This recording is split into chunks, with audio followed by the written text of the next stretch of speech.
del tabernáculo de reunión para servir en el ministerio del tabernáculo. Y guarden todos los utensilios del tabernáculo de reunión y todo lo encargado a ellos por los hijos de Israel y ministren en el servicio del tabernáculo. Amén. Oremos. Amantísimo Padre Dios Todopoderoso, en esta hora de la tarde, Señor, ante ti estamos dispuestos para escuchar tu santa palabra. Que tu Espíritu Santo hable a nuestras vidas, Señor, a nuestro corazón y a nuestros pensamientos para entender tu voz. Que en esta hora quite de nosotros cansancio o todo aquello, Señor, que quiera perturbarnos y que solo tu santa palabra fluya para que podamos ser edificados por ti. En el nombre de nuestro Señor Jesucristo oramos. Amén.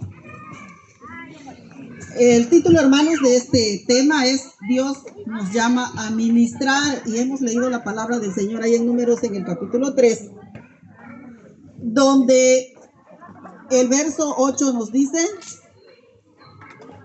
y guarden todos los utensilios del tabernáculo de reunión y todo lo encargado a ellos por los hijos de Israel y ministren en el servicio del tabernáculo. Cuando Adán y Eva fueron creados, hermanos, no había necesidad de encontrarse con Dios en ningún lugar especial, porque se encontraban con Dios en cualquier punto del jardín del Edén. Pero después de la caída, las criaturas ya no pudieron seguir entrando fácilmente a la presencia de Dios, solo en lugares especialmente designados para ello. Y es ahí cuando Dios diseña un tabernáculo, y es donde ahí Dios quiere habitar en medio de su pueblo. Este tabernáculo indicaba una señal externa de la permanencia del pacto de gracia. Dios descendía para morar en medio de su pueblo. Sin embargo, hermanos, existía un velo que cerraba el acceso al lugar santísimo a todos, a excepción del sumo sacerdote, y aún solo un día a través del cual él ingresaba. Con esto se le enseñaba al pueblo la necesidad de un mediador que combinara el oficio profético del Mesías y el oficio del sacerdote Aarón. Fuera de este campamento, hermanos, el campamento de los israelitas era un área donde estaban los gentiles impuros, quienes ocupaban este espacio. Fuera del campamento no había requisitos especiales para estar allí. Sino que se ponga de pie. Sin embargo, solo los que estaban en el pacto con Dios y eran ritualmente puros podían ingresar al campamento. Solo los levitas, quienes eran consagrados especialmente para el servicio del Señor, podían levantar sus tiendas cerca del tabernáculo y rodeaban el lugar. Los levitas servían para aislar el tabernáculo del resto del campamento. Hermanos, en este pasaje nosotros acabamos de leer que la tribu de Leví fue elegida, fue consagrada y fue santificada. ¿Para qué? Para ministrar. ¿En qué consistía esta ministración? ¿En qué consistía? Leemos ahí, ¿verdad? En el verso 8 dice: y guarden todos los utensilios del tabernáculo de reunión y todo lo encargado a ellos por los hijos de Israel y ministren en el servicio del tabernáculo. A veces pensamos, hermanos, que ministrar es solamente predicar, ¿verdad? ¿Quiénes son? Ay, voy a ministrar, voy a dirigir al pueblo con las alabanzas, voy a predicar, estoy ministrando. Pero, hermanos, ministrar es sinónimo de servir. Servir. ¿qué hacía la tribu de Leví? El Señor la eligió de entre todas las tribus, la separó y la consagró para el servicio del tabernáculo. ¿Este servicio en qué consistía? Levantaban el tabernáculo, formaban el tabernáculo. Cuando la nube del Señor se quitaba, que el tabernáculo se iba a mover a otro lugar, la tribu de Leví era la encargada de transportar todo lo concerniente al tabernáculo. Todo. Ahí había que limpiar las ollas, dice el libro de Levítico. Había que hacer aseo. Los levitas se encargaban de transportar todo lo sagrado, porque todo lo que había en ese lugar era sagrado. Ellos eran los que estaban alrededor del tabernáculo, ahí ponían sus tiendas, eran los guardas de la santidad de Dios. A los levitas expresamente se les dijo que nadie más podía acercarse a ese lugar. De la tribu de los levitas, hermanos, vienen el sacerdocio, viene el sacerdote Aarón, viene Moisés, y los demás por tribus eran los encargados de todo lo que es el orden del tabernáculo. ¿Se imaginan, hermanos, que ministrar es servir? ¿Se puede servir en la adoración a nuestro Dios? Se puede servir también en la dirección de las alabanzas. Se puede servir con las ofrendas. Los levitas tenían el encargo de saber la ley de Dios, porque eran los que le enseñaban al pueblo la ley de Dios. Ellos tenían este trabajo también de ejercer juicios. Cuando el pueblo de Dios tenía algún problema, tenían que ir con los levitas y ellos eran los que dictaminaban el juicio referente a ese problema. Ellos también, cuando había una persona enferma, tenían que ir con los levitas y ellos eran los que le daban el dictamen en cuanto a esa enfermedad. Porque el Señor cuidaba la santidad. Nosotros en el libro de Levítico podemos leer en cuanto a las enfermedades. El Señor tenía prohibido que una persona enferma se acercara a su presencia. Y cuando era la enfermedad de la lepra, tenía que salir fuera del campamento. Ni siquiera iba a estar en el campamento. Eso era el trabajo de los levitas, de cuidar la santidad de Dios. Dios no habita donde hay pecado.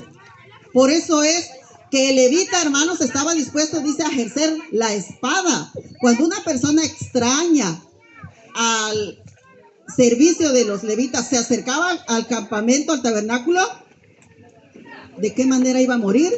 Los levitas lo iban a matar. Ellos iban a ejercer ese trabajo. Para eso ellos fueron separados, fueron consagrados y fueron santificados. Esta tribu fue elegida de entre todas para tener el tabernáculo de una manera limpia. Ellos asistían, dice, en todo a los sacerdotes. Ellos fueron elegidos en lugar de los primogénitos del pueblo de Israel, porque el Señor había dicho que todo primogénito era de él. Pero luego Dios en números dice, no, la tribu que va a servirme a mí en lugar de los primogénitos va a ser la tribu de Leví. Son los que van a estar separados para transportar el tabernáculo, para transportar el arca del pacto, la mesa de la proposición, el candelero, el altar del incienso. Todo eso era trabajo de los levitas. El tabernáculo, hermanos, desempeñaba una importante función en la vida y religión del pueblo de Dios. Pero aunque era muy importante, todo esto dice que apuntaba hacia la venida de Cristo. anticipaba al mismo Hijo de Dios, quien se hizo hombre y erigió su tabernáculo entre nosotros. Podemos leer en San Juan 1:14, y el Verbo se hizo carne y habitó entre nosotros y vimos su gloria, gloria como del unigénito del Padre, lleno de gracia y de verdad. Qué bueno, hermanos, que a nosotros ya nos tocó vivir en esta era del Nuevo Testamento, ¿verdad?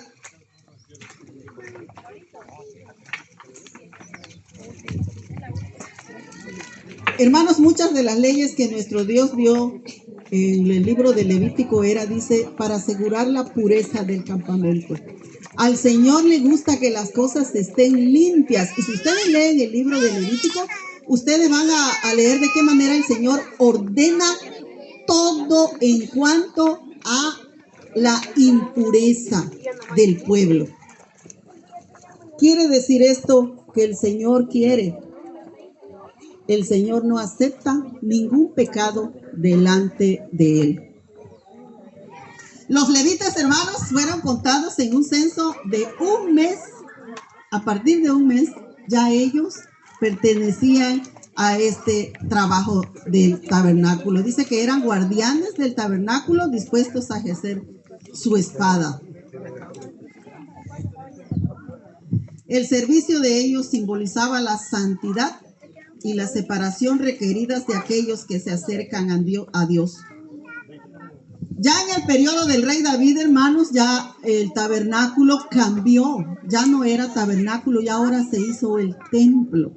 El rey Salomón eligió el templo, pero aún así la tribu de los levitas seguían ministrando en la casa del Señor. Esta tribu seguía trabajando en los atrios, en las cámaras, en la purificación de toda cosa santificada y en las obras del ministerio de la casa de Dios. Estaban bajo las órdenes de los hijos de Aarón en el ministerio de la casa de Jehová. ¿Qué quiere decir esto, hermanos? Que para que nosotros sirvamos a nuestro Dios es porque el Señor nos ha elegido. En ese tiempo el Señor eligió a la tribu de Leví para su servicio. El día de hoy, para que nosotros estemos en este lugar es porque hemos sido elegidos. El Señor nos ha consagrado y el Señor nos ha santificado también para el servicio. A veces, ¿verdad? Nos sentimos poco, no sabemos qué vamos a hacer después de haber sido elegidos para algún cargo y nos sentimos como que no la voy a hacer. Sin embargo, podemos ver, hermanos, el trabajo de los levitas, que era guardar, hacer limpieza, era limpiar, era ordenar. A veces nosotros en la iglesia consideramos estos trabajos, no los queremos hacer. Nos gusta estar al frente, ¿verdad? Yo voy a dirigir, yo voy a hacer esto. Pero aquí nosotros vemos que el trabajo de los levitas consistía en todo lo referente a la limpieza y al transporte. Es importante, hermanos, que las cosas que están en el servicio del Señor sean guardadas. A veces después que un mantel ya no sirve en el templo, ahí se va a la basura o no sé dónde lo ponemos.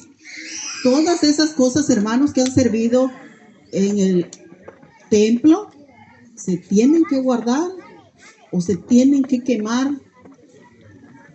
Hay que tener cuidado con las cosas de Dios. Nosotros en este libro de Números podemos leer la importancia de guardar, de resguardar las cosas de Dios, porque son santas, ya han estado al servicio. Entonces tenemos que tener cuidado con lo que hacemos. También, hermanos, no vamos a considerar algún trabajo que sea menos importante que otro. Los levitas también eran los encargados de llevar la leña, porque los sacrificios se hacían 2 veces al día. Había que tener suficiente leña y agua. Esos eran los ministerios a los cuales el Señor los había llamado. ¿Qué quiere decir? Que no hay un trabajo menos importante en la casa de nuestro Dios. Todo es importante y hay que cuidar las cosas que han servido para la adoración a nuestro Dios. También, hermanos, a través de esta porción de la palabra, nosotros podemos ver que Dios tiene cuidado de sus siervos. Dios sostiene a sus ministros a través del pueblo de Dios. A los levitas no se les dio herencia entre las tribus, porque Dios era su herencia. Esto significaba su total dependencia de Dios y la responsabilidad de la comunidad de apoyarlos. Los diezmos y las ofrendas dados por las otras tribus sostenían a los levitas, reflejando un compromiso comunitario para mantener la adoración y la instrucción de Dios. Dice Números 18, el verso 23 y 24.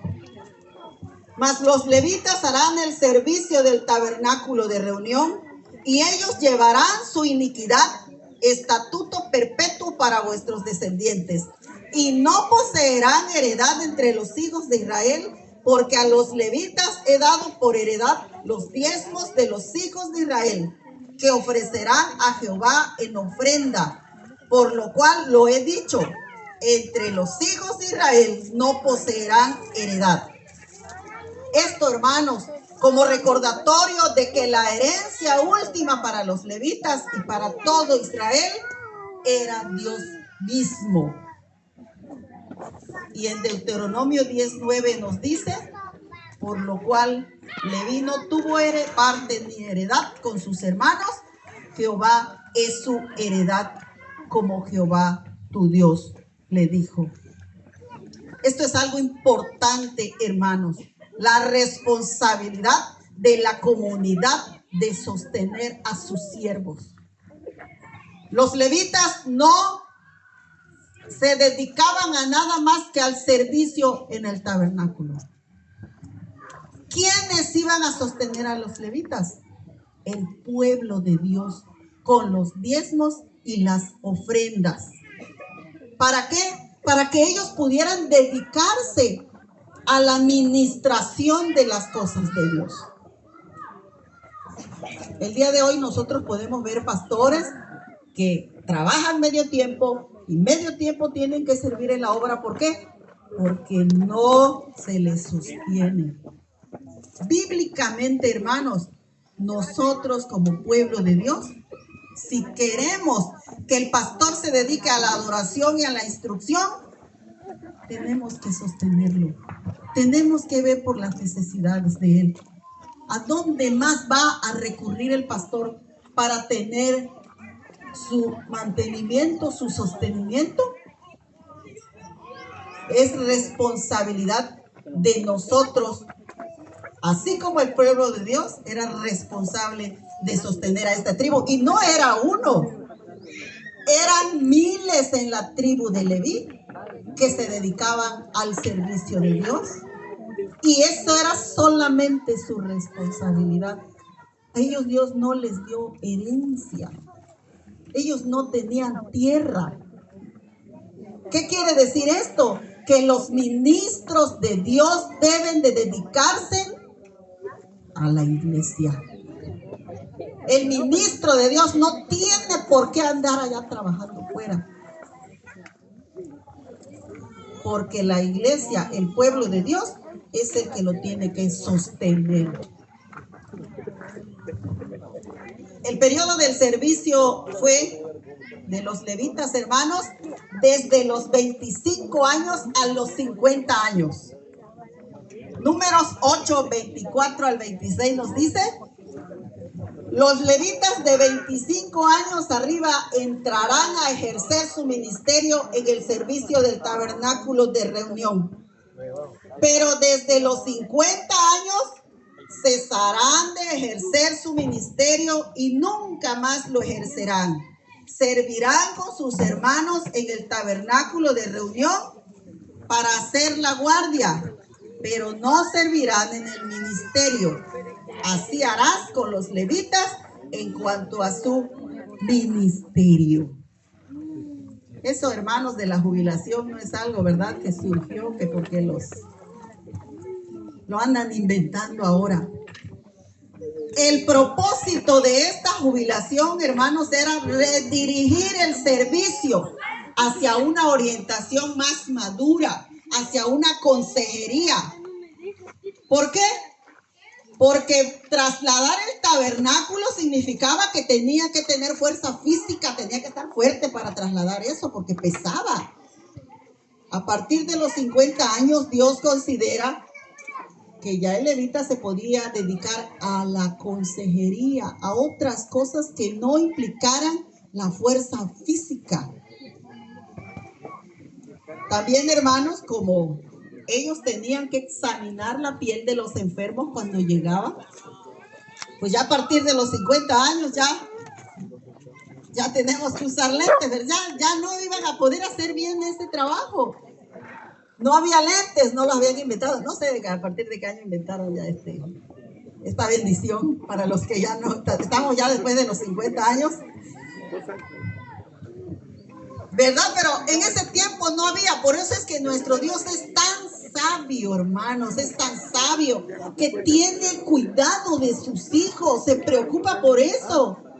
Dice, ahora ellos ya no van a cargar el tabernáculo, pero sí van a estar con sus hermanos apoyándolos en las cosas que ellos requieran. ¿Qué significa esto, hermanos? Que el paso de los años hace a las personas más sabias. No crean ustedes que a partir de los 50 años es que ya el pastor no sirve y lo vamos a desechar. No, al contrario, ya es una persona con más sabiduría. Ya es una persona que va a darnos una buena consejería.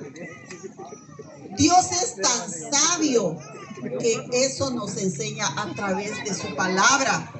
La juventud, hermanos, no debería de despreciar la sabiduría de las personas mayores. Por eso es que a los ancianos, así se les llama, ¿verdad? Ancianos. No son jóvenes. ¿Qué son? Ancianos. Son sabios, tienen más sabiduría nuestros hermanos. Ya en el Nuevo Testamento, la administración, hermanos, podemos ver el máximo ejemplo de administración que tenemos, que es nuestro Señor Jesucristo. Él no vino, dice, para ser servido, sino para servir. Jesucristo es nuestro mayor ejemplo de ministración durante toda su vida. Cuando nosotros ministramos, cuando hacemos cualquier tipo de servicio en la casa de Dios, si usted limpia el templo, si usted sale a vender la venta de la femenil, si usted le da una ofrenda a su pastor, si usted va a llevarle una despensa a la viuda, todo ese ministerio que hacemos, estamos representando a Jesucristo y estamos actuando como sus agentes para cuidar, para sostener y fortalecer a quienes nos rodean. Ministrar es servir, es ayudar, es demostrarle el amor al otro, es demostrarle el amor a quienes nos rodean. Tenemos que aprender, hermanos, a cuidar a nuestro prójimo a la manera que lo hizo Cristo. El fruto de nuestra preocupación por el bienestar espiritual de la gente que nos rodea. Somos ministros, todos somos ministros. Tengan eso en mente, que a través del Nuevo Testamento, ya en Pedro nos dice, mas vosotros sois linaje escogido, real sacerdocio, pueblo santo adquirido por Dios. ¿Para qué? Para anunciar las virtudes de aquel que os llamó de las tinieblas a su luz admirable.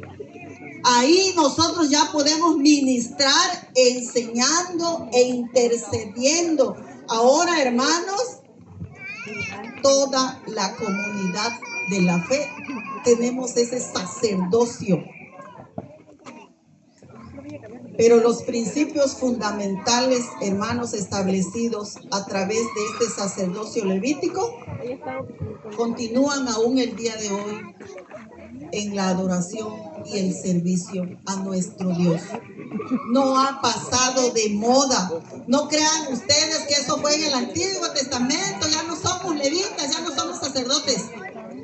El Señor Jesús rescató estos oficios para nosotros los cristianos. Nuestro Señor Jesucristo, hermanos, el Padre, fue el que proveyó este mediador. Así como el Antiguo Testamento eligió al sumo sacerdote para que entrara al tabernáculo, para que a través de él perdonara al pueblo, así el Señor con nosotros mostró su misericordia, enviando ¿a quién? A nuestro Señor Jesucristo, para que Él perdonara nuestros pecados. El Señor Jesucristo, el Dios el Padre, proveyó este medio para tratar con los pecadores. Nosotros, así como el pueblo de Israel, no podíamos acercarnos hasta el lugar santo y menos al lugar santísimo, pero a través de la sangre de nuestro Señor Jesucristo tenemos acceso hasta el trono de la gracia. Hermanos, a través de este pasaje nosotros podemos aprender que de la manera en que había orden en ese campamento, el día de hoy Dios requiere orden en las iglesias. Dios, nuestro Dios, no es un Dios de desorden. Nuestro Dios es un Dios de orden. Y por eso es que tenemos pastores, ancianos, diáconos. Nosotros tenemos que seguir ese orden y tenemos que someternos a ese orden de nuestras autoridades. Los levitas estaban al servicio de los sacerdotes.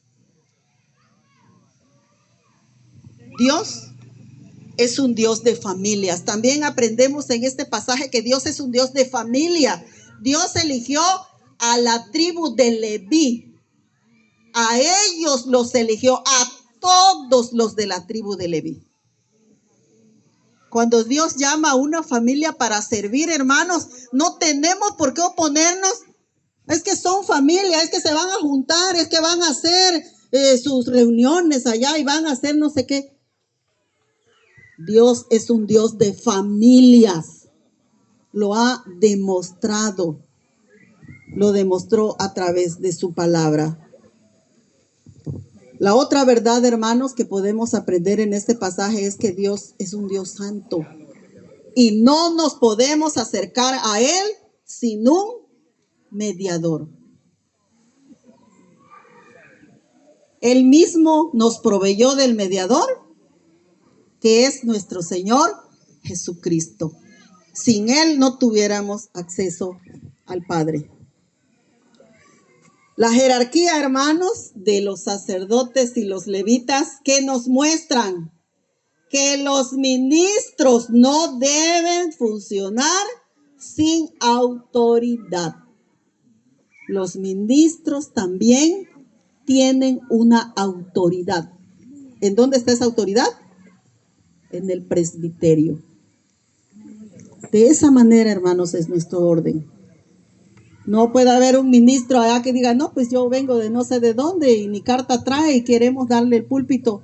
Tenemos un orden, hermanos.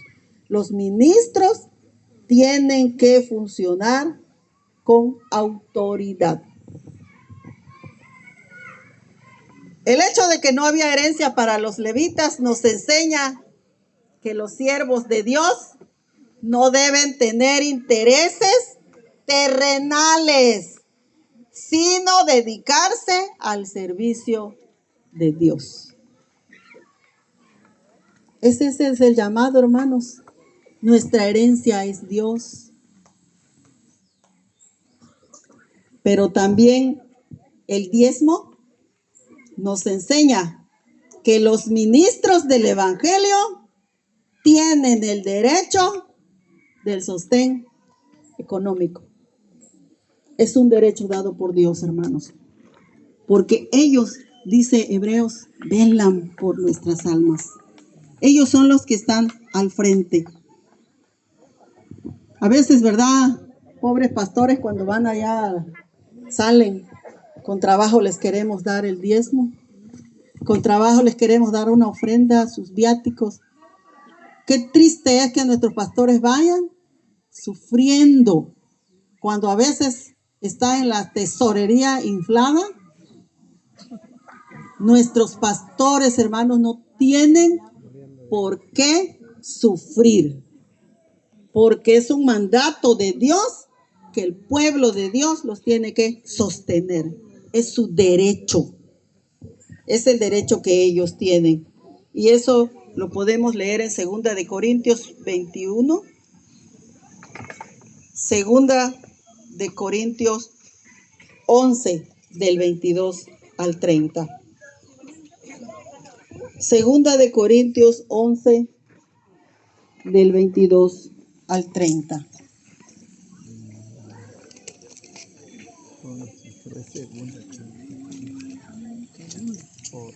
Segunda de Corintios 11.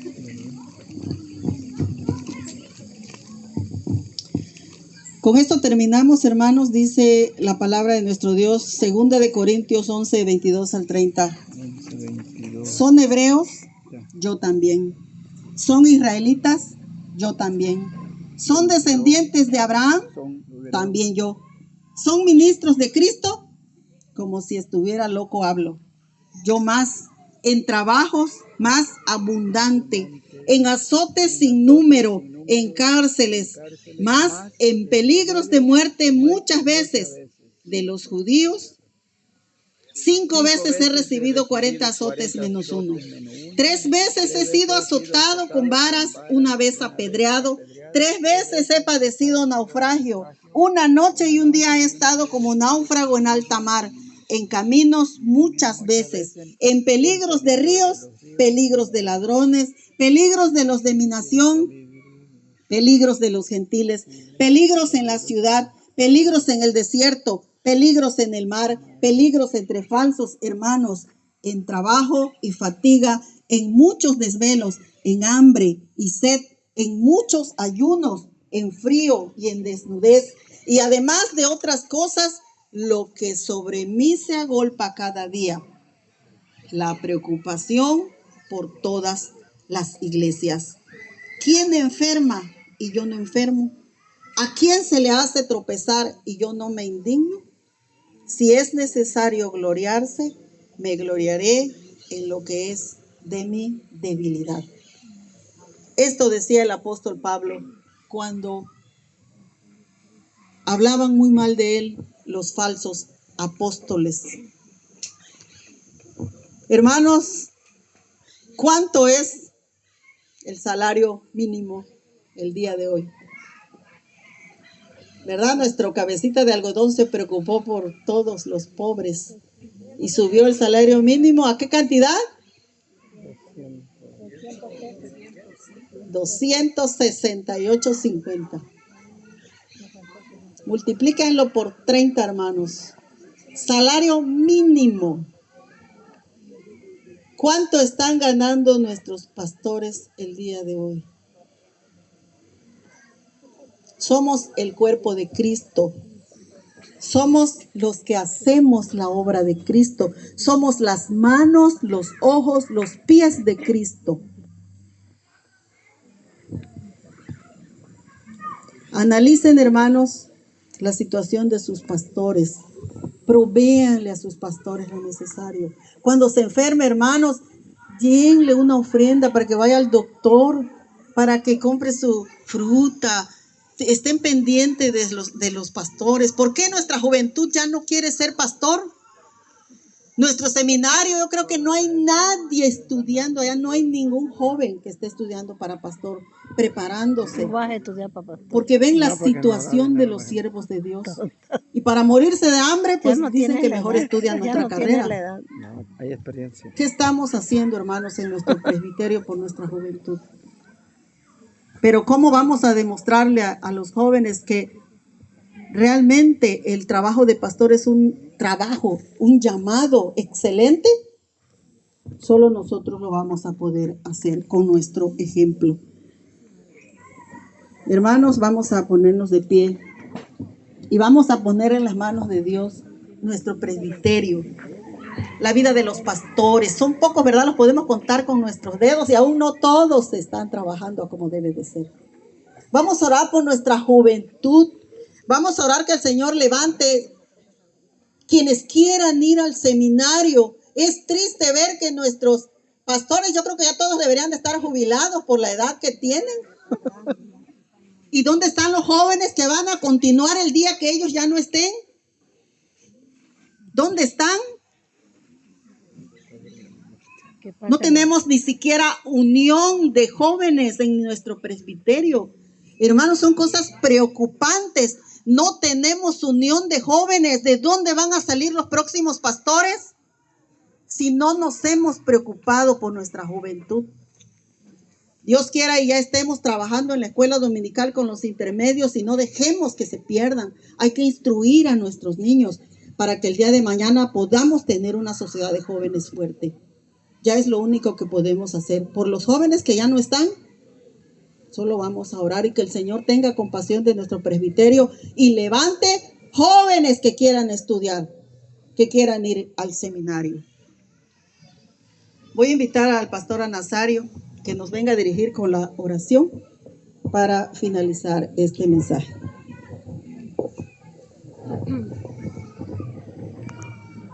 Gracias a Dios nos concede la oportunidad de estar participando, hermanos. La verdad, nuestros tiempos son un poco diferentes y cambiados, pero sí tenemos que hacer análisis. Sobre todo porque tenemos que llevar a cabo la obra del Señor. No solo los pastores, ancianos, diáconos, damas en su rama en la que estén en cargos, todos vamos a llevar a cabo la marcha de la iglesia.